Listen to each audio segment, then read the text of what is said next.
Hello everyone. In this video we will discuss about the electric field.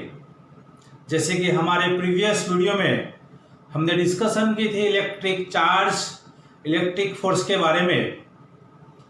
Electric force formulas तो आप सबको पता ही होते हैं, लेकिन वो कॉन्सेप्ट कॉम्पिटिटिव एग्जाम में या उसके रिलेटेड जो हमारे सॉल्यूशन है, हमारे एक्सरसाइज इलस्ट्रेशन जो भी उनके सॉल्यूशन करने में उसकी एप्लीकेशन हम कैसे करते हैं, इस फॉर्मूला को कैसे अप्लाई करते हैं, ये भी हम इस वीडियो में लास्ट लेक्चर की तरह इलेक्ट्रिक फील्ड के बारे में हम आज देखने वाले हैं।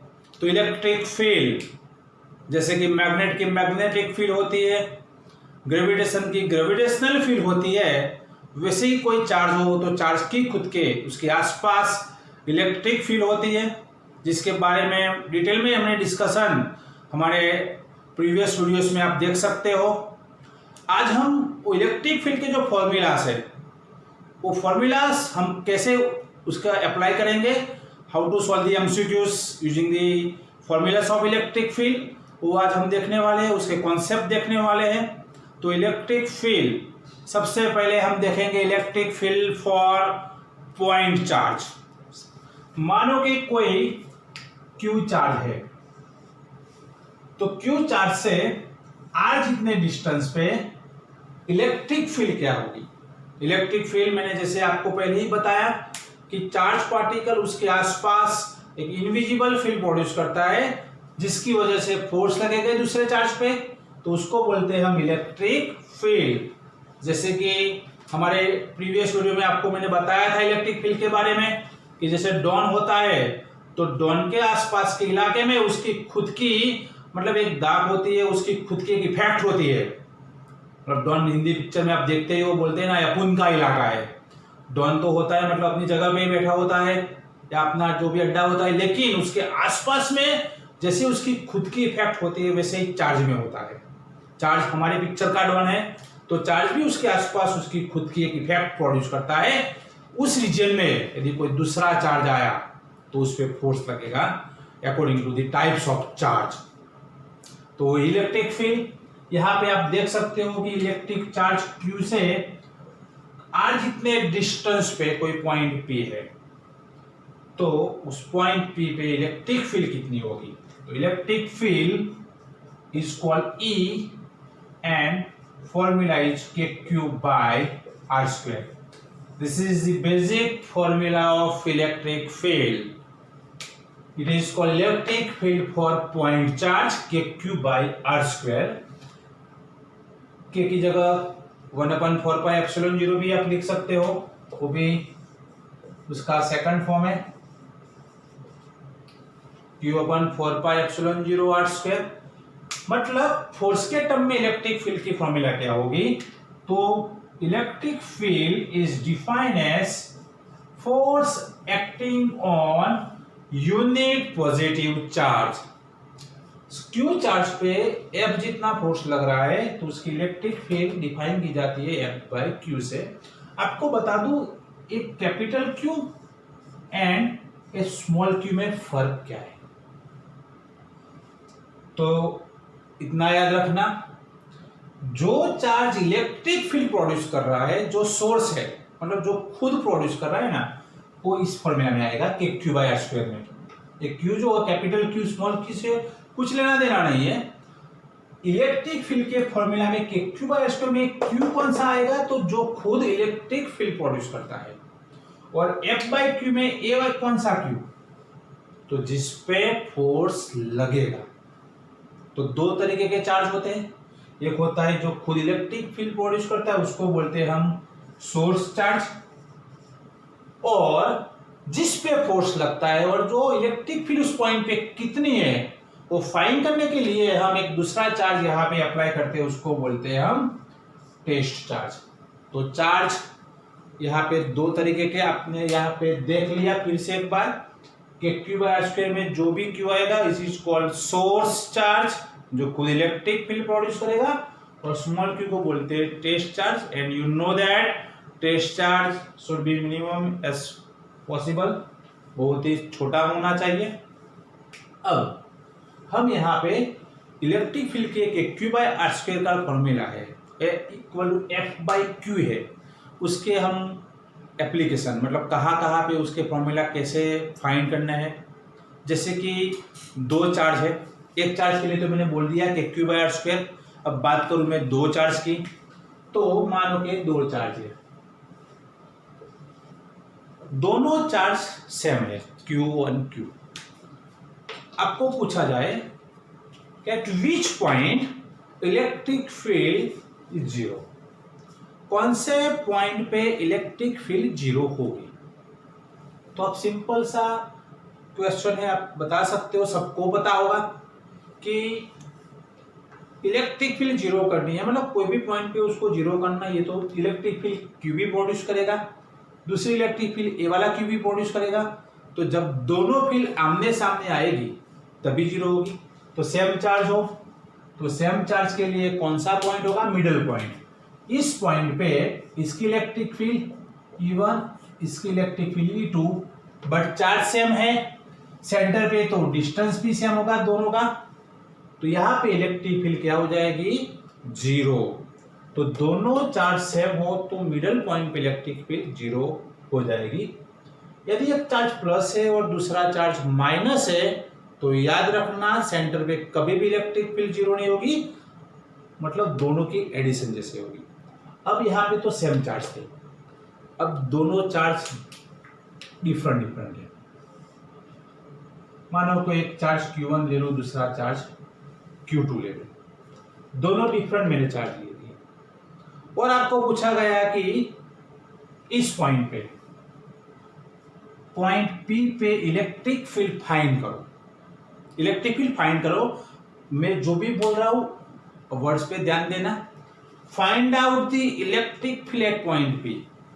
तो आपको पॉइंट P से Q1 का डिस्टेंस पता होना चाहिए। सपोज टोटल डिस्टेंस R है, तो इतना वाला डिस्टेंस मान लो कि स्मॉल x नाम दे दिया, तो जो बाकी का बच्चा उसको बोल देंगे हम R-X।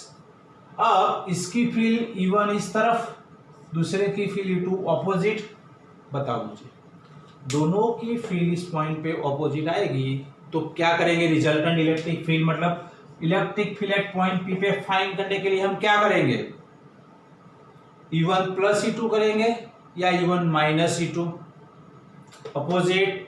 प्रीवियस वीडियो में मैंने आपको ये बात सिखाई गई थी, दोनों अपोजिट आए तो हम E1 माइनस E2 या E2 minus E1 according to the value of magnitude of the charge, जहां से हमें फाइंड करना है उसके according electric field point P पे ऐसे मिलेगी जब दोनों आमने सामने। यदि वो पॉइंट P बाहर की डायरेक्शन में, यहाँ पे मानो कि इस पॉइंट पे आपको B पॉइंट पे इलेक्ट्रिक फील्ड पूछी गई, सेम क्वेश्चन में Q1 से इलेक्ट्रिक फील्ड प्रोड्यूस होगी B पॉइंट पे, Q2 से जो इलेक्ट्रिक फील्ड पॉइंट होगी वो भी B पॉइंट पे, तो दोनों की डायरेक्शन सेम आएगी।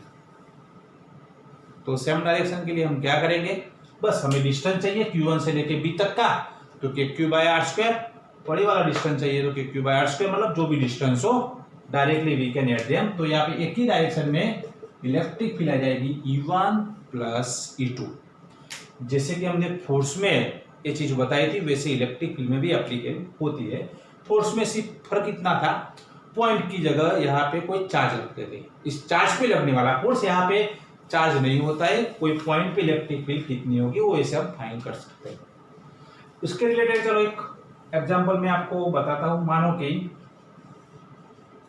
एक Q चार्ज है और दूसरा चार्ज है 9Q। मानो कि चलो कैपिटल Q ले लेते हैं, दो चार्ज है Q एंड 9Q।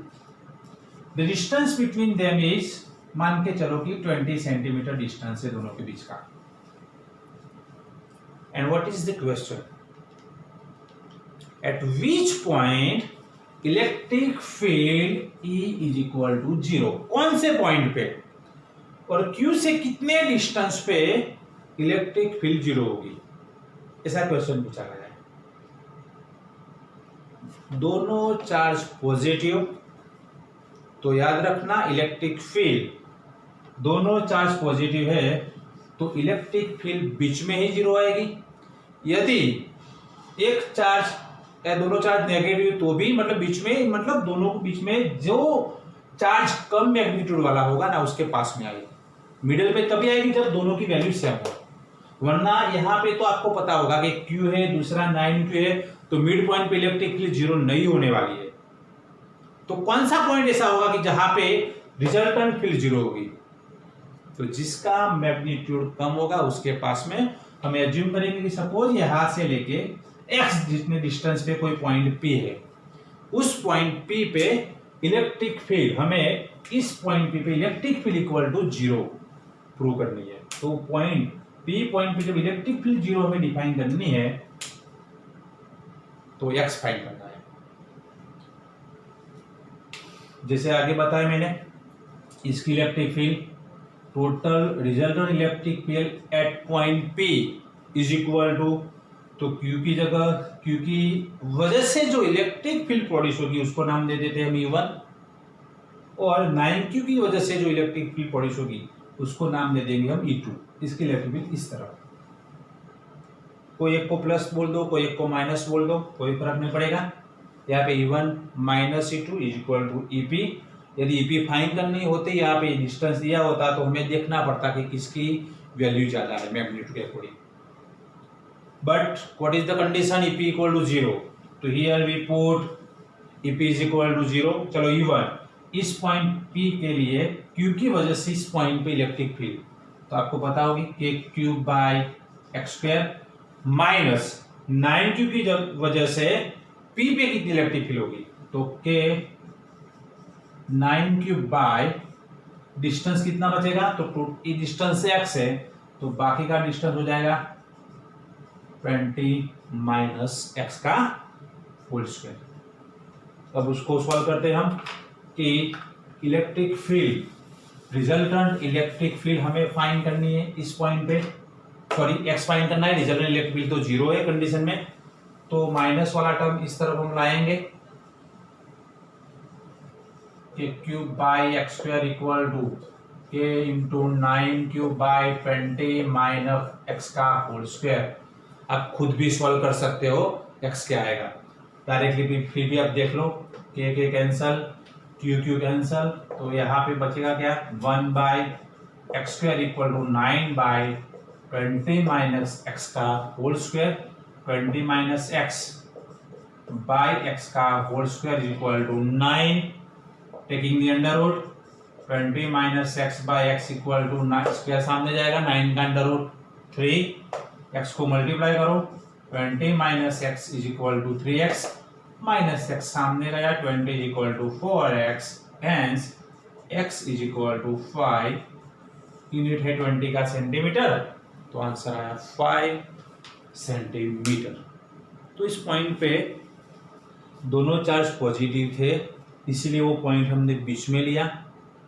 यदि एक चार्ज नेगेटिव होता, दूसरा चार्ज पॉजिटिव होता, तो कभी भी दोनों के बीच में वो पॉइंट नहीं कंसीडर करना है। वो जिसका मैग्नीट्यूड कम होगा उसके लेफ्ट हैंड साइड या राइट हैंड साइड, मतलब इसके इस तरफ या 90 के उस तरफ पॉइंट हमें लेना पड़ेगा। ये चीज आप याद रखना। अब ये जो फॉर्मूला मेरे मेथड से आपको बताया ना, तो वही चीज फोर्स में भी पूछी जाती थी। फोर्स में भी क्या पूछते हैं कि इस पे कोई पॉइंट पे क्यू चार्ज रखा है तो कितने डिस्टेंस पे उस पे लगने वाला रिजल्टेंट फोर्स जीरो होगा। तो ऐसे आप पूरा का पूरा सॉल्यूशन मतलब ला सकते हो। डायरेक्टली एक शॉर्टकट भी है। यदि दोनों चार्ज दिए हैं, कंडीशन ये है कि कौन से पॉइंट पे इलेक्ट्रिक फील्ड, कितने डिस्टेंस पे इलेक्ट्रिक फील्ड जीरो होगी, तो यदि आपको तुरंत ही वो फॉर्मूला आपको सॉल्व करना है, मतलब वो एग्जाम्पल एमसीक्यूज में फास्ट आपको सॉल्व करना है, तो हम कंसीडर करेंगे x equal to r, r is the initial distance between the charges. मानो कि एक चार्ज ये वाला था चार्ज q1, दूसरा चार्ज है q2, initial distance between them is r, और q1 से लेके x जितने डिस्टेंस पे इस पॉइंट पे इलेक्ट्रिक फील्ड जीरो करने के लिए x कितना होगा, तो x is equal to r divide by under root q2 by q1 plus 1। दोनों चार्ज पॉजिटिव है तो प्लस 1, यदि if there are opposite charge, एक प्लस है दूसरा माइनस है, तो x क्या होगा, तो r upon under root Q2/Q1 whole under root है, याद रखना, और -1। यहां पे आपको एक चीज बता दूंगी कि Q2 और Q1 में से नीचे कौन सा लेना है। तो जहां से x हम डिफाइन करेंगे ना, तो x कहां से लिया है हमने, Q1 से, तो Q1 नीचे आना चाहिए। यदि हमें Q2 से डिस्टेंस फाइंड करना है तो Q2 नीचे आएगा, इतना याद रखना। वो डिस्टेंस जिस चार्ज से लिया है वो चार्ज यहाँ पे नीचे लिखना है, Q2/Q1, बोथ आर पॉजिटिव और बोथ आर नेगेटिव, दोनों सेम चार्ज है, तो +1।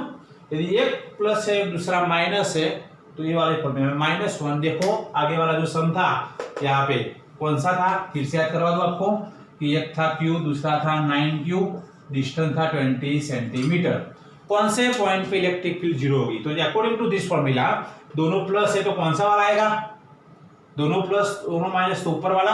तो ये वाला फॉर्मूला यूज करते हैं, x = r, मतलब इनिशियल डिस्टेंस 20 डिवाइड बाय, कहां से लिया x हमने, तो या q से, ये वाला, तो नीचे q आएगा, तो ऊपर दूसरा वाला कौन सा है 9q, दोनों प्लस है इसलिए +1 आएगा अंडर रूट के बाद। चलो q q कैंसल, 9 का अंडर रूट 3 + 1, तो ऊपर 20 एज इट इज, नीचे आया 4, 20/4, तो हमारा आंसर आ गया 5 सेंटीमीटर। यही चीज, यही फॉर्मूला हम फोर्स के लिए भी अप्लाई कर सकते हैं।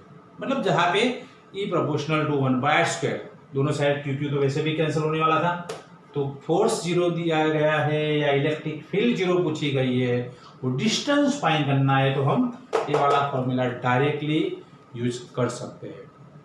Get it? समझ में आ गया होगा सबको। तो इलेक्ट्रिक फील्ड मतलब सिस्टम ऑफ चार्जेस के लिए हम बता जो रहे हैं कि कौन से पॉइंट पे वो इलेक्ट्रिक फील्ड 0 आ सकती है। Electric field resultant electric field जब फाइंड करनी है कोई भी पॉइंट में, तो एक कॉन्सेप्ट आता है इक्विलिब्रियम का। इलेक्ट्रिक फील्ड हम यही फॉर्मूला लेके चलने वाले हैं कि Q/r² या इलेक्ट्रिक फील्ड का फॉर्मूला F/Q।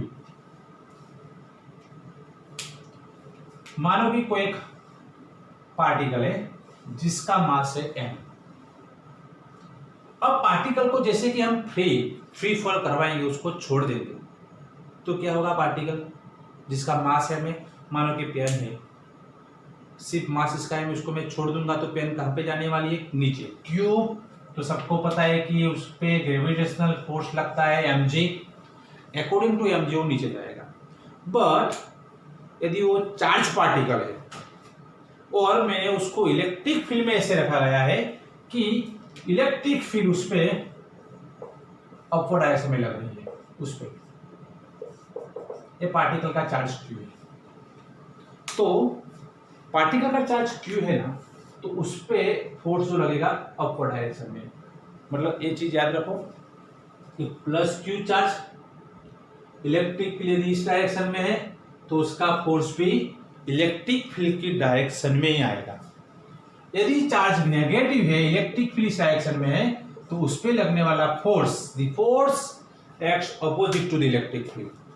प्लस चार्ज तो इलेक्ट्रिक फील्ड और फोर्स सेम डायरेक्शन में, माइनस चार्ज तो अपोजिट डायरेक्शन में। ऐसा क्यों? यदि कभी भी आप भूल जाओ तो इतना याद रखना कि प्लस चार्ज होता है ना, कोई भी प्लस चार्ज अपने में से इलेक्ट्रिक फील्ड बाहर निकालता है।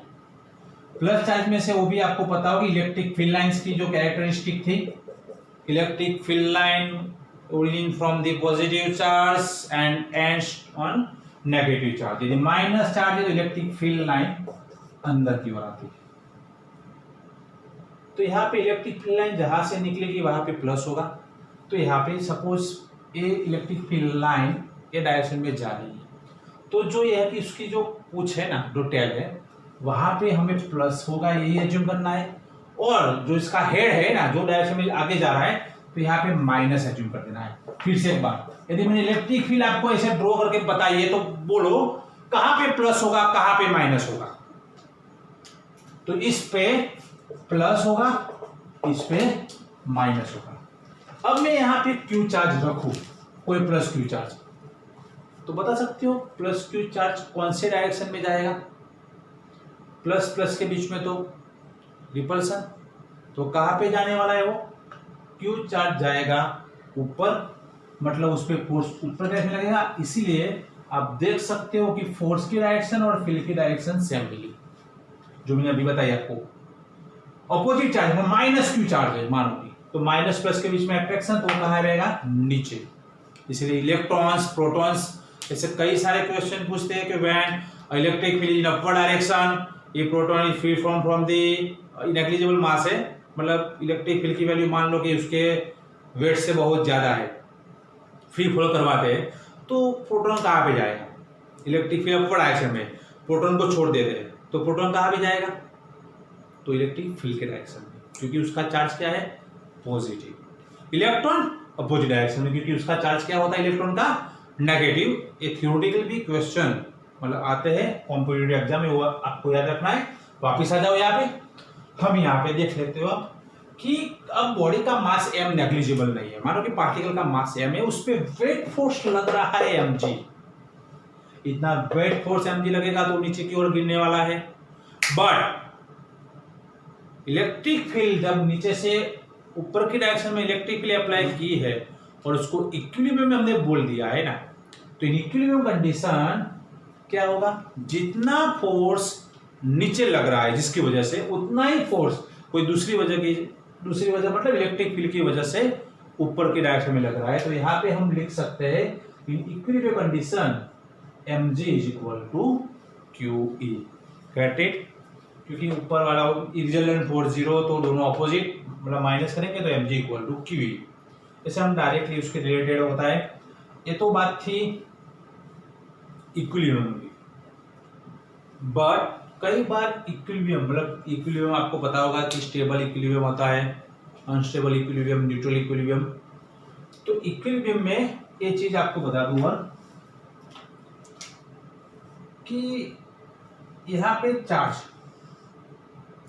इलेक्ट्रिक फील्ड ई के डायरेक्शन में, इलेक्ट्रिक फील्ड ई जो है ना, उस डायरेक्शन में कोई भी चार्ज को हम मोशन करवा रहे हैं,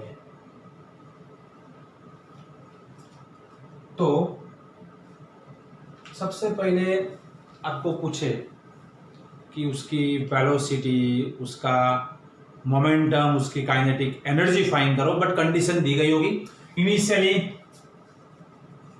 चार्ज रेस्ट पे है, उसकी वेलोसिटी इनिशियली उसकी वेलोसिटी क्या है? 0 है। When the particles it place in a uniform electric field, then what is the velocity of that particle, उसका एक्सेलरेशन भी कितना होगा। तो यहाँ पे हम देखेंगे कि अलग अलग केस में वो हम कैसे फाइंड करेंगे उसके अकॉर्डिंग।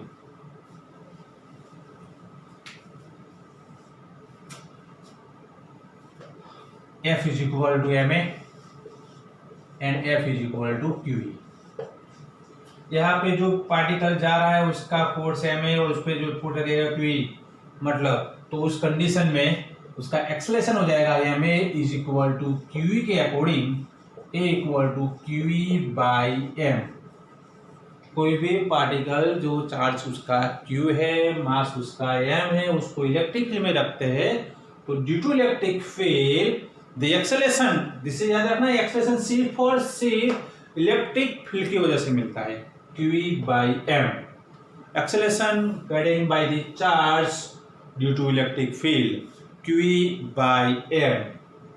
अब उसके रिलेटेड हम कॉन्सेप्ट की डिस्कशन करेंगे कि आपको पूछा जाए कि उसकी वेलोसिटी क्या होगी, तो v is equal to v0 plus 11 standard में v0 मतलब initial speed 0, a equal to QE by m into t, तो v equal to QE by m into t, तो v proportional to Q by m। Electric field uniform, कैसे कैसे question आते हैं। ऐसा बोला गया है कि electric field uniform electric field में दो चार्ज पार्टिकल है Q1 और Q2, दोनों का मास है m1 m2, दोनों को रखा गया है, तो find out the ratio of their velocity v1 by v2। तो याद रखना v proportional to Q by m। उसके अकॉर्डिंग हम एक फॉर्मूला यूज करके आंसर ला सकते हैं। मोमेंटम तो p is equal to mv, m into q by m into t, m cancel, तो क्या बचा q in t equal to, तो p प्रोपोर्शनल टू q, मोमेंटम प्रोपोर्शनल टू चार्ज। फिर kinetic energy half m v square, half m q square square t square by m square, therefore it is q square square t square by 2m, kinetic energy proportional to q square by m. तो EXP आप formula देख सकते हो, velocity is proportional to q by m, velocity proportional to q by m, momentum is proportional to charge q and kinetic energy is proportional to q square by m। उसके according भी ratio पूछे k1 by k2, p1 by p2, v1 by v2, तो we can find the answer according to this concept. Electric field में आपने देखा कि उसके related हम मोमेंटम, वेलोसिटी और काइनेटिक एनर्जी कैसे फाइंड करते हैं। सिंपल पेंडुलम, एक कॉन्सेप्ट हम जा रहे हैं सिंपल पेंडुलम पे। तो सिंपल पेंडुलम सबको लेंथ ख्याल है, आपको लगेगा कि बहुत सारे मतलब हम कॉन्सेप्ट आज एक साथ ले ही रहे हैं। तो इलेक्ट्रिक फील्ड मैंने पहले आपको बताया, ये एनसीईआरटी टेक्स्ट बुक जहाँ पे इलेक्ट्रिक फील्ड का कॉन्सेप्ट बताया गया है, बट उसकी एप्लीकेशन जहाँ पे कॉम्पिटिटिव एग्जाम में या एक्सरसाइज सॉल्व करने में, अलग अलग एग्जाम्पल सॉल्व करने में हम इलेक्ट्रिक फील्ड का एक क्यू बाई आर स्क्वायर वाला फॉर्मूला या equal to f by q वाला फॉर्मूला है, वो कैसे हम यूज करेंगे उसके बारे में ही हम देखते हैं।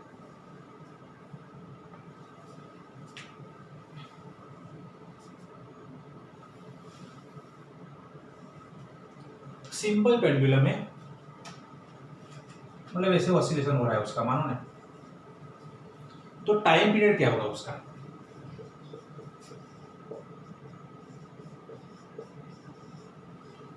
What is the time period of simple pendulum, t equal to 2 pi under root l by g. अब यहां पे एक वेट फोर्स mg तो नीचे की डायरेक्शन में लगने वाला है। दूसरी चीज, आपको इलेक्ट्रिक फील्ड में, ये पेंडुलम को इलेक्ट्रिक फील्ड में रखा गया है और आपको पूछा जाए कि नया टाइम पीरियड फाइंड करो या उसका एक्सेलरेशन फाइंड करो, जो भी कुछ, तो डिपेंड कर रहा है कि इलेक्ट्रिक फील्ड कौन से डायरेक्शन में है।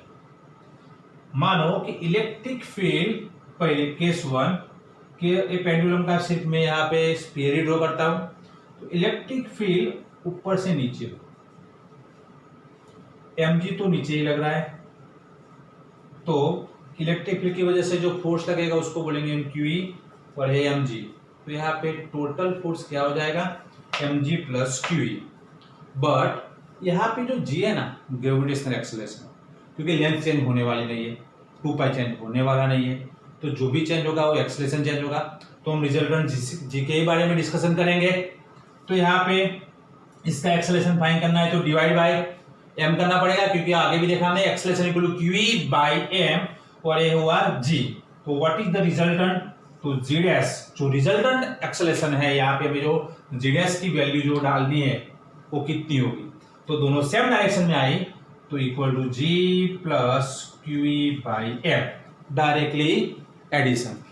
यही सिंपल पेंडुलम, बट मानो कि इलेक्ट्रिक फील्ड अपर डायरेक्शन में थी, यहाँ से मतलब स्ट्रिंग है, तो इलेक्ट्रिक फील्ड अपर डायरेक्शन, तो इसका acceleration equal to QE by m, upper direction में mg, नीचे की डायरेक्शन में यदि दोनों इक्वल हैं तो पता ही होगा आपको कि कहीं भी वो मूव होने ही वाला नहीं, मतलब दोनों की वजह से। लेकिन सपोज mg ज्यादा है तो g dash equal to g minus QE by m। अब दोनों एक दूसरे से परपेंडिकुलर, जैसे कि वेलोसिटी के आगे वाले कॉन्सेप्ट में हम उसके बारे में डिस्कस कर सकते हैं कि इलेक्ट्रिक फील्ड ए डायरेक्शन में हो और कोई पार्टिकल, जो पहले मैंने आपको बताया आगे कि पार्टिकल रेस्ट था, मतलब उसको इलेक्ट्रिक फील्ड में रखा था, तो उस पर लगने वाला मतलब force F equal to QE होता है और उसका एक्सेलरेशन होता है QE बाई m, वेलोसिटी मिलती है हमें QE by m into T, वो हमने आगे बताया था जब पार्टिकल इनिशियली रेस्ट पे था। अब यही इलेक्ट्रिक फील्ड है और मैं ऊपर से पार्टिकल नीचे लाऊं, या मानो कि इलेक्ट्रिक फील्ड अपवर्ड डायरेक्शन में, और मैं यहां से पार्टिकल को u जितनी स्पीड से इलेक्ट्रिक फील्ड में एंटर करवा रहा हूं, तो पार्टिकल इनिशियली u जितनी स्पीड में जाएगा, लेकिन जैसे ही वो इलेक्ट्रिक फील्ड के रीजन में एंटर हुआ तो चार्ज पार्टिकल मतलब पॉजिटिव पार्टिकल है, तो कहां पे जाएगा आपको बताएं, मैंने पहले ही बताया कहां पे जाएगा वो, अपवर्ड डायरेक्शन मतलब इलेक्ट्रिक फील्ड के डायरेक्शन, तो उसकी मोशन ऐसे हो जाएगी पैराबोला। अब तो यहाँ पे तो दो एक्सेलेरेशन मिले, एक तो वर्टिकल मतलब ये वाला हॉरिजॉन्टल एक्सेलेरेशन QE/m जो हमें मतलब जो मिलेगा वो जिसको हम इनिशियली ये वाला जो नाम दे सकते थे, और दूसरा जो मतलब ये वाला जो था u तो सॉरी हॉरिजॉन्टल u जो आ रहा है वो हॉरिजॉन्टल u है, और QE/m जो इलेक्ट्रिक फील्ड की वजह से मिला वो कहाँ पे जाएगी, उसकी वेलोसिटी अपवर्ड डायरेक्शन में। तो दो वेलोसिटी, एक u हॉरिजॉन्टल और QE/m इलेक्ट्रिक फील्ड की वजह से उसकी वेलोसिटी अपवर्ड डायरेक्शन में मिली। तो दो वेलोसिटी एक दूसरे से परपेंडिकुलर हो, रिजल्टेंट वेलोसिटी पूछे तो परपेंडिकुलर वेक्टर के परपेंडिकुलर, दो वेक्टर परपेंडिकुलर हो तो रिजल्टेंट कैसे आता है, तो u square plus u square by m square into T square, QE/m into T, ये वेलोसिटी उसकी अपवर्ड डायरेक्शन में मिलेगी। तो एक बार एक कॉन्सेप्ट फिर से एक बार बता दो आपको, इलेक्ट्रिक फील्ड में स्टेशनरी चार्ज को रखेंगे तो उसकी एक ही वेलोसिटी मिलेगी ड्यू टू इलेक्ट्रिक फील्ड, जो उसका एक्सेलेरेशन प्रोड्यूस होता है उसकी वजह से QE/m into T. But charge को हम u जितनी स्पीड से परपेंडिकुलर इलेक्ट्रिक फील्ड में एंटर करवाएंगे परपेंडिकुलरली, तो उसके पास दो वेलोसिटी होगी, एक तो इनिशियल जो थी वो u और दूसरी इलेक्ट्रिक फील्ड की वजह से अपवर्ड डायरेक्शन में मिलेगी।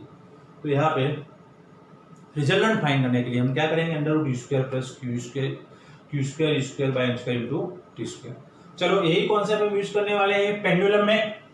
वापिस पेंडुलम पे आ जाएंगे। पेंडुलम में अब तक हमने क्या देखा, यहाँ पे mg और इलेक्ट्रिक फील्ड भी नीचे, तो resultant g plus g plus QE/m, opposite तो g यदि ज्यादा है तो g माइनस QE/m, यदि दोनों परपेंडिकुलर है। पेंडुलम में इलेक्ट्रिक फील्ड हॉरिजॉन्टल है और पेंडुलम में mg कहाँ लगने वाला है, नीचे। ये पेंडुलम में इलेक्ट्रिक फील्ड इस तरफ है और mg तो लगने वाला है नीचे, तो परपेंडिकुलर, और परपेंडिकुलर के लिए effective z dash equal under root g square plus q square by m square. Done, आई बात समझ में, g square plus q square by m square, ये जी डैश मतलब उसकी जो फॉर्मूला है परपेंडिकुलर के लिए। अब इलेक्ट्रिक फील्ड को हम ना सेम डायरेक्शन में अप्लाई कर रहे हैं, ना ऑपोजिट में, ना ही परपेंडिकुलरली, हम उसको अप्लाई कर रहे हैं थीटा एंगल पे, तो उसका टाइम पीरियड क्या होगा या रिजल्टेंट जी डैश क्या होगा। तो यहाँ पे डायग्राम देखो, ये mg नीचे ही लगने वाला है। यदि इलेक्ट्रिक फील्ड ऐसे है, मानो कि इलेक्ट्रिक फील्ड में आपको ऐसे बताइए, जो ये mg के साथ थीटा एंगल पे ध्यान देना, थीटा कहाँ पे है, तो इलेक्ट्रिक फील्ड E और इसका जो ग्रेविटेशनल जो फोर्स था उसके दोनों के बीच में थीटा है। तो थीटा एंगल के लिए फॉर्मूला कौन सा आता है वो भी आप सबको पता होगा, यहाँ पे मैं वो लिख रहा हूँ, दो वेक्टर के बीच में थीटा एंगल, तो resultant z dash is equal to under root g square plus QE/m का whole square plus 2g into QE/m cos theta. ये हमारा resultant t equal to 2.0 by g dash में g वैल्यू की value डाल देंगे, मिल जाएगा।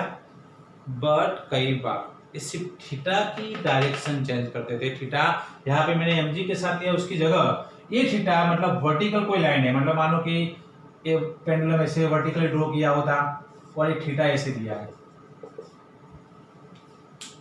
Okay, ये diagram, ये आप डायग्राम देख सकते हो। पेंडुलम में इलेक्ट्रिक फील्ड यहाँ पे है, mg नीचे लगेगा, थीटा कहाँ पे है, तो थीटा g के साथ नहीं है। इलेक्ट्रिक फील्ड और mg के बीच में थीटा नहीं है, थीटा ऊपर वाली लाइन के साथ है, स्ट्रिंग के साथ। तो ये वाला थीटा कितना हो जाएगा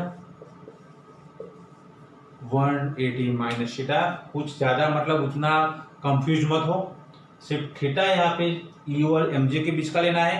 तो थीटा कितना लेना है यहाँ पे 180 minus theta, cos 180 minus theta is equal to minus cos theta, तो एक फॉर्मूला में आगे क्या आ जाएगा, माइनस, क्या आ जाएगा, माइनस, और उसके अकॉर्डिंग हम टाइम पीरियड फाइंड कर सकते हैं और इफेक्टिव ग्रेविटेशनल एक्सेलरेशन भी फाइंड कर सकते हैं।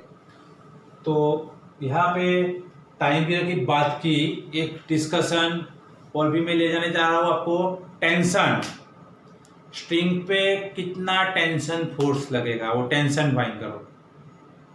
तो दोनों मानो कि परपेंडिकुलर हो, जैसे आगे बताया था, इलेक्ट्रिक फील्ड से mg नीचे और यहाँ से ये टेंशन फोर्स जो प्रोड्यूस हो रहा है, तो टेंशन फोर्स कितना लगेगा, यदि कोई चार्ज पे, मतलब हमने स्फीयर पे जो चार्ज था उसकी वजह से उसको इलेक्ट्रिक फील्ड में रखा है, वो परपेंडिकुलर है, तो उसका टेंशन फोर्स कितना होगा।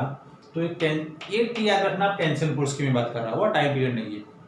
तो इसका इलेक्ट्रिक फोर्स क्यू होगा, तो दोनों से परपेंडिकुलर, मतलब तो परपेंडिकुलर के लिए टी आएगा अंडर रूट mg का होल स्क्वायर प्लस qe का whole square. This is the resultant tension force when a sphere or the pendulum is placed in electric field is horizontal direction। तो हमने अब तक क्या देखा, इलेक्ट्रिक फील्ड के q bye are square के जो फॉर्मूला था या इक्वल टू qe का जो फॉर्मूला था, वहां पे इतने पोर्शन में हमने पेंडुलम का कॉन्सेप्ट देखा, वेलोसिटी, काइनेटिक एनर्जी, मोमेंटम का देखा। अभी सिस्टम ऑफ चार्जेस में बाकी है, अभी इलेक्ट्रिक फील्ड खत्म नहीं हुई। Electric field it is the heart of this chapter, not for only this chapter, पीछे के मतलब बहुत सारे कॉन्सेप्ट इलेक्ट्रिक फील्ड के रिलेटेड है। पूरा का पूरा जो हमारा 12th साइंस का electrostatic, electric charges and fields जो हमारा चैप्टर का टाइटल है, तो उसमें पूरा का पूरा चैप्टर इलेक्ट्रिक फील्ड के ही ऊपर डिपेंड कर रहा है। तो इलेक्ट्रिक फील्ड जो भी आगे जा रहे हैं ना, इलेक्ट्रिक फील्ड के बारे में हम जो भी मतलब बता रहे हैं, बस आज के वीडियो में हम वही बता रहे हैं कि उसको अप्लाई कैसे करना है और कैसे कैसे एमसीक्यूज आ जाते हैं। मैंने आपको सिर्फ उसके कॉन्सेप्ट बताए हैं, रिलेटेड एमसीक्यूज के लिए भी जो मैं असाइनमेंट मतलब तो व्हाट्सएप के नंबर के थ्रू भेजता ही हूँ, और गूगल क्लासरूम में भी आप देख सकते हो। तो यहाँ पे आप इलेक्ट्रिक फील्ड में सिस्टम ऑफ चार्जेस के बारे में आप एक और देखते हैं चीज, कि दो चार्ज है प्लस क्यू प्लस क्यू। आगे हमने देखा था कि उसके लाइन पे कोई पॉइंट पे इलेक्ट्रिक फील्ड क्या होगी, तो आइदर एडिशन और सब्ट्रैक्शन। बट मानो कि उसके बाइसेक्टर कोई पॉइंट पी पे इलेक्ट्रिक फील्ड पूछी जाए, तो कॉन्सेप्ट तो वही रहेगा, लेकिन आपको इलेक्ट्रिक फील्ड दोनों की जो इलेक्ट्रिक फील्ड मिलेगी ना E1, तो ये वाला डिस्टेंस पता होना चाहिए। इसकी इलेक्ट्रिक फील्ड मिलेगी तो ये वाला डिस्टेंस R2 पता होना चाहिए, और ये दोनों के बीच का एंगल। तो आप रिजल्टेंट इलेक्ट्रिक फील्ड फाइंड कर सकते हो। जनरली एक कैसे क्वेश्चन देते हैं, तो इक्विलेटरल ट्रायंगल बोल देते हैं आपको। तो आपको पता होगा कि इक्विलेटरल ट्रायंगल में दो चार्ज है, ये वाला प्लस क्यू, और यहाँ से R जितने डिस्टेंस पे कोई पॉइंट P है बाइसेक्टर पे, तो इस पॉइंट पे इलेक्ट्रिक फील्ड फाइंड करो। इक्विलेटरल ट्रायंगल में एंगल कितना होता है 60, इसकी इलेक्ट्रिक फील्ड E1 इस तरफ, इसकी E2 इस तरफ, तो दोनों की इलेक्ट्रिक फील्ड मिलेगी। तो resultant electric field equal under root E1 square plus E2 square plus 2E1 E2 cos 60, angle 60 बताए। दोनों की चार्ज की वैल्यू सेम, दोनों के बीच का डिस्टेंस सेम, तो E1 E2 इक्वल टू ये बोलेंगे, या जो भी बोलेंगे तो उसको हम डायरेक्टली लिख सकते हैं dash is equal to √3 into E। Electric field is equal to √3 into E। एक चार्ज नेगेटिव होगा तो एज यूजुअल लास्ट वीडियो में देखा था कि एक प्लस चार्ज है, दूसरा माइनस चार्ज है, इस पॉइंट पे फाइंड करना है। इलेक्ट्रिक फील्ड उसकी जगह से ऊपर, माइनस की वजह से इलेक्ट्रिक फील्ड यहाँ पे हम कहाँ पे लेंगे, नीचे, ये याद रखना। और ए वाला एंगल लेना पड़ेगा E1 और E2 के बीच का, वो हो जाएगा 120। तो उसकी वजह से फॉर्मूला में से cos 120 माइनस 1/2, तो आंसर हमारा आ जाएगा E इक्वल टू E, यदि सेम चार्ज है, इक्विलेटरल ट्रायंगल है। तो ए वाला कॉन्सेप्ट था ट्रायंगल के लिए, इस पॉइंट पे, ऊपर के पॉइंट पे कहीं भी पूछते हैं तो हम ऐसे फाइंड करेंगे। कॉन्सेप्ट इतना याद रखना है, यदि माइनस चार्ज तो इलेक्ट्रिक फील्ड की direction towards the charge, the plus charge है it is the outside of the charge away from the charge electric field. Electric field line की कैरेक्टरिस्टिक्स जो आप सबको भी पता है कि इलेक्ट्रिक फील्ड लाइंस प्लस में से निकलती है माइनस में जाती है। Electric field lines never cross each other, तो कभी भी क्रॉस नहीं कर सकती। क्यों? क्योंकि इलेक्ट्रिक फील्ड लाइंस के कोई भी पॉइंट पे जो हम टेंजेंट ड्रॉ करेंगे ना, that is the direction of electric field. और electric field lines never form a close loop. मैं वैसे आपको तो समझाने जा रहा हूँ स्क्वायर वाला, लेकिन बीच में इलेक्ट्रिक फील्ड लाइंस की कैरेक्टरिस्टिक आपको मैंने बता दी। इलेक्ट्रिक फील्ड लाइंस याद रखना क्लोज लूप नहीं बनाएगी, दो लाइंस कभी भी क्रॉस नहीं होगी। यूनिफॉर्म इलेक्ट्रिक फील्ड, यदि सारी की सारी इलेक्ट्रिक फील्ड इक्वी डिस्टेंस पे एक दूसरे से पैरेलल है तो उसको बोलेंगे हम uniform electric field. And electric field में जहां पे सेपरेशन ज्यादा, तो वहां पे वो जो रीजन है वहां पे वीक इलेक्ट्रिक फील्ड है, जहां पे separation come that is a strong electric field. कोई भी स्फीयर हो, कंडक्टिंग स्फीयर या कंडक्टिंग बॉडी हो, तो inside the conducting body electric field zero. उसके बारे में हम नेक्स्ट वीडियो में डिस्कशन करेंगे ही कि कहाँ कहाँ पे इलेक्ट्रिक फील्ड जीरो होगी। लेकिन the last portion of this video square Q Q Q Q, एक स्क्वायर के चारों पॉइंट पे वर्टेक्स पे सेम चार्ज है। And the question is find out the electric field at the centre. Same question force के लिए भी पूछा जाता है, लेकिन उस पे फोर्स के लिए उस पॉइंट पे चार्ज होना चाहिए। इलेक्ट्रिक फील्ड के लिए उस पॉइंट पे चार्ज होने की मतलब जरूरत ही नहीं है, क्योंकि इलेक्ट्रिक फील्ड तो एक क्यू वाला प्रोड्यूस करेगा, तो उस पॉइंट पे सेंटर का नाम हम वो दे देंगे। ऐसे बता सकते हो आप देख के इलेक्ट्रिक फील्ड कितनी होगी। स्क्वायर है, सबका डिस्टेंस है आर आर आर, क्या होगी इलेक्ट्रिक फील्ड? जिसकी जितनी इलेक्ट्रिक फील्ड ए वाला चार्ज प्रोड्यूस करेगा उतनी ही फील्ड, डायरेक्टली मैं विदाउट कैलकुलेशन आपको बता दूं, जितनी फील्ड ए वाला प्रोड्यूस करेगा उतनी ही फील्ड, क्योंकि सेम चार्ज है आमने सामने। रामायण महाभारत तो देखते ही होंगे, जैसे कि यहाँ से जितनी ताकत से ए वाला तीर जाएगा उतनी ताकत से मतलब सामने वाला तीर आता है तो क्या हो जाता है, बूम, मतलब जीरो। तो दोनों की फील्ड की वजह से उस पॉइंट पे इलेक्ट्रिक फील्ड क्या जाएगी, zero. Same concept apply here, आमने सामने same electric field, that resultant electric field at point O is zero. यदि चारों के चारों चार्ज प्लस हो तो भी जीरो, चारों के चारों चार्ज माइनस हो तो भी इलेक्ट्रिक फील्ड जीरो आएगी। Minus Q minus Q minus Q minus Q, चाहे डायरेक्शन रिवर्स हो जाएगी, लेकिन रिजल्टेंट तो क्या आएगी, जीरो। मानो कि दो चार्ज पॉजिटिव है और दो चार्ज नेगेटिव, ऐसा लिया है, प्लस क्यू माइनस क्यू, दो पॉजिटिव दो नेगेटिव, तो सेंटर पे क्या होगा, तो फिर से वही थियरी अप्लाई होगी। आमने सामने तीर आए, एक दूसरे की इफेक्ट यहाँ पे कैंसिल हो जाएगी, तो दोनों की वजह से फील्ड जीरो, इस दोनों की वजह से फील्ड जीरो। तो इस तीनों में मतलब इलेक्ट्रिक फील्ड सेंटर पे क्या आएगी, जीरो। बट अब ले ही लिया है स्क्वायर, तो कुछ चेंज करते हैं। 3 charge are positive and 1 charge negative, या 3 नेगेटिव 1 पॉजिटिव जो भी हो, तो सेंटर पे इलेक्ट्रिक फील्ड जीरो होगी। बताओ मुझे, क्या सेंटर पे इलेक्ट्रिक फील्ड जीरो होगी इसकी वजह से इस पॉइंट पे? तो नहीं। क्यों?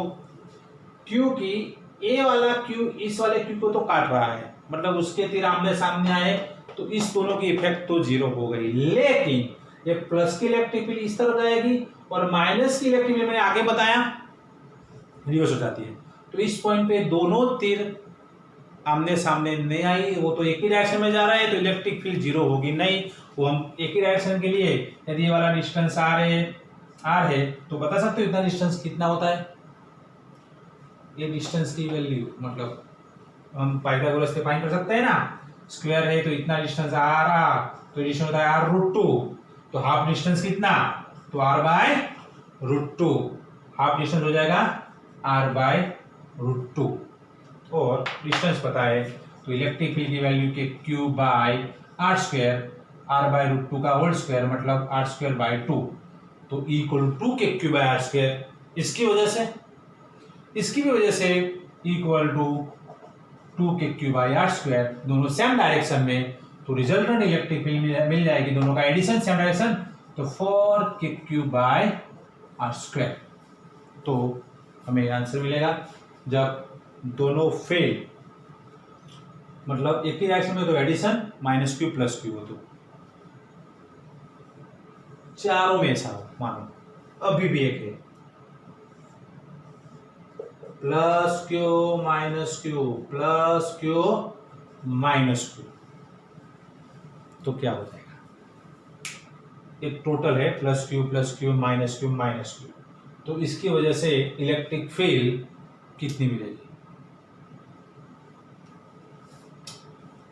सेम कॉन्सेप्ट, ये दोनों की फील्ड एक डायरेक्शन में, तो एक डायरेक्शन में फील्ड की वैल्यू यदि डिस्टेंस आर है तो आधा डिस्टेंस कितना, टोटल डिस्टेंस आर, तो जैसे कि आपको पता है डिस्टेंस रूट टू आर, तो आधा distance r root two by two, r by root two की वजह से इसकी इलेक्ट्रिक फील्ड हो जाएगी, हर एक की इलेक्ट्रिक फील्ड होगी k q by r by root two का होल स्क्वायर, मतलब 2 k q by r square, वो हर एक की इलेक्ट्रिक फील्ड मिलेगी।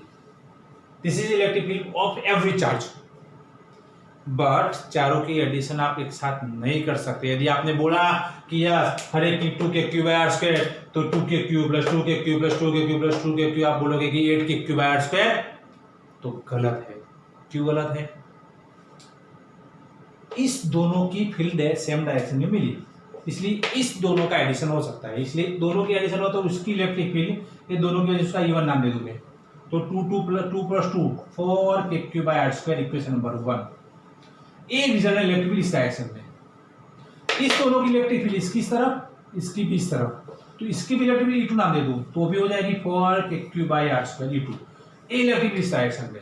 आप डायग्राम में देख सकते हो कि इलेक्ट्रिक फील्ड E1 E2 दोनों की फील्ड एक दूसरे से परपेंडिकुलर मिल रही है, और परपेंडिकुलर के लिए रिजल्टेंट इलेक्ट्रिक फील्ड हम फाइंड करेंगे, it is in the downward direction, और डाउनवर्ड डायरेक्शन में डायग्राम में आप थोड़ा यहाँ पे मिक्स हो गया है, थोड़ा फिर से देख लो, इसकी इलेक्ट्रिक फील्ड E1, इसकी दोनों की इलेक्ट्रिक फील्ड E2, और दोनों का मिला के मतलब रिजल्टेंट एंगल हो जाएगा 90 डिग्री, तो resultant electric field under root E1 square plus E2 square, मतलब रूट 2E सेम वैल्यू है, तो root 2 into 4 k q by r square, answer आया 4 root 2 k q by r square. This is the resultant electric field at the centre.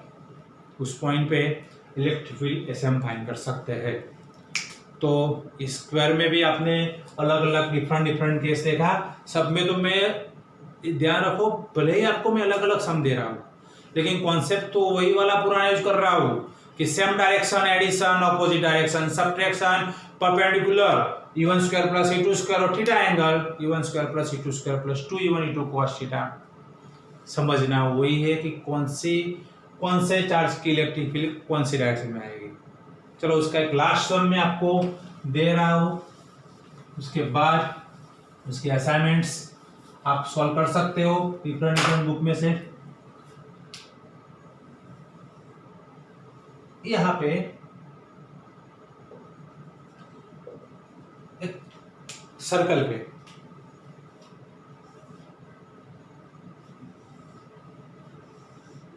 यहाँ पे charge रखा है मैंने, मानो कि 2q/5, यहाँ पे चार्ज है, सॉरी यहाँ से लेके जाएंगे,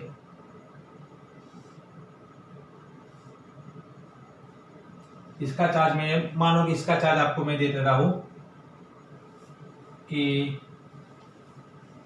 0.4q, और इसका चार्ज दे देता हूं आपको q/3 प्लस या माइनस जो भी हो।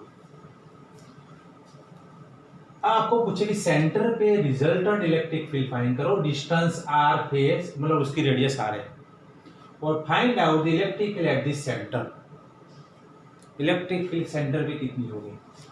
तो सर्कल में ओके, आप देख सकते हो कि सर्कल में सबकी मतलब रेडियस है आर। यहाँ पे आपको मैं इलेक्ट्रिक फील्ड इस पॉइंट पे आपको पूछी है तो कैसे फाइंड करेंगे। तो जितने भी चार्ज होंगे वो अपनी इलेक्ट्रिक फील्ड सेंटर पे लगाएंगे।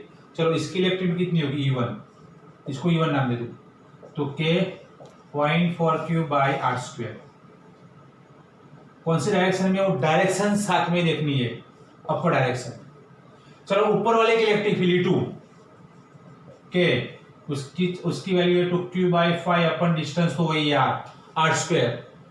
2/5 क्या होगा देखने जाए तो आपको लगाएगा 0.4 2Q बाई 3, मतलब कंफ्यूजन होगा। लेकिन यहाँ पे 2Q बाई 5 2/5 कितना होता है 0.4 KQ by r, it is also 0.4 KQ by r², KQ by r²। लेकिन इसकी डायरेक्शन यहाँ पे, तो यहाँ पे आप देख सकते हो इस 0.4 की डायरेक्शन ऊपर, 2Q बाई 5 की डायरेक्शन नीचे। आगे वाले तीर, रामायण महाभारत याद आ गया होगा, सामने आमने सामने तीर। तो दोनों की इलेक्ट्रिक फील्ड सेम डायरेक्शन, मतलब सेम वैल्यू, अपोजिट डायरेक्शन। तो इसका रिजल्टेंट तो क्या हो गया, रिजल्टेंट E1 माइनस E2 मतलब 0। टोटल 0 नहीं आएगी क्योंकि अभी तीसरा चार्ज प्रेजेंट है। ये तो दो बिल्ली, मतलब यहाँ पे आमने सामने दोनों कैंसिल हो गए। यहाँ पे Q/3 डिस्टेंस आर, तो electric field at point C, तो सिर्फ Q/3 की वजह से आंसर आएगा कि Q/3 अपन r², मतलब इसी equal to KQ/3 r²। This is the resultant electric field at point C। ऐसा कोई भी सम हो जहां पे अलग अलग डिस्ट्रीब्यूशन हो, कुछ भी दिया है और आपको फाइंड करना है उसके अकॉर्डिंग इलेक्ट्रिक फील्ड, तो हम यूज कर सकते हैं KQ/r² वाला फॉर्मूला। तो आज के वीडियो में हमने देखा कि इक्वल टू KQ/r² या equal to F/Q, F equal to QE। सिर्फ एक फॉर्मूला की हेल्प से कितने अलग अलग कॉन्सेप्ट में उसके रिलेटेड हम कैसे उसको अप्लाई कर सकते हैं, कैसे एग्जांपल्स और कैसे MCQs उसके बेस पे आ सकते हैं, उसके बारे में हमने आज डिस्कशन की। हमारे नेक्स्ट वीडियो में इलेक्ट्रिक फील्ड के साथ ही हम आगे जाएंगे, लेकिन अभी काफी कुछ बाकी है। डाइपोल बाकी है, डेंसिटी बाकी है, एंड द फ्लक्स और गॉस लॉ और उसकी एप्लीकेशन वो भी हम देखेंगे। तो हमारे वीडियोस, यदि आप ये वीडियोस हर एक, जैसे कि इलेक्ट्रिक चार्ज या इलेक्ट्रिक फील्ड के बारे में बात कर रहा हूँ, काफी स्टूडेंट्स जो गुजराती मीडियम में से भी है तो वो भी ये वीडियो देख के मतलब समझ सकते हैं। इलेक्ट्रिक फील्ड इज कॉल्ड विद्युत क्षेत्र, इलेक्ट्रिक चार्ज विद्युत भार, फोर्स मतलब बल, उसके रिलेटेड मतलब जो छोटे छोटे टॉपिक है मतलब उसके जो नाम है ना वो सबको पता ही होगा, उसके रिलेटेड आप देख सकते हो। तो आगे के वीडियो देखने के लिए और नए वीडियो लेने के लिए मेरे इस चैनल को, मेरे इस वीडियो को आप लाइक करो और चैनल को सब्सक्राइब करो। ये वीडियो देखने के लिए thank you very much, bye bye.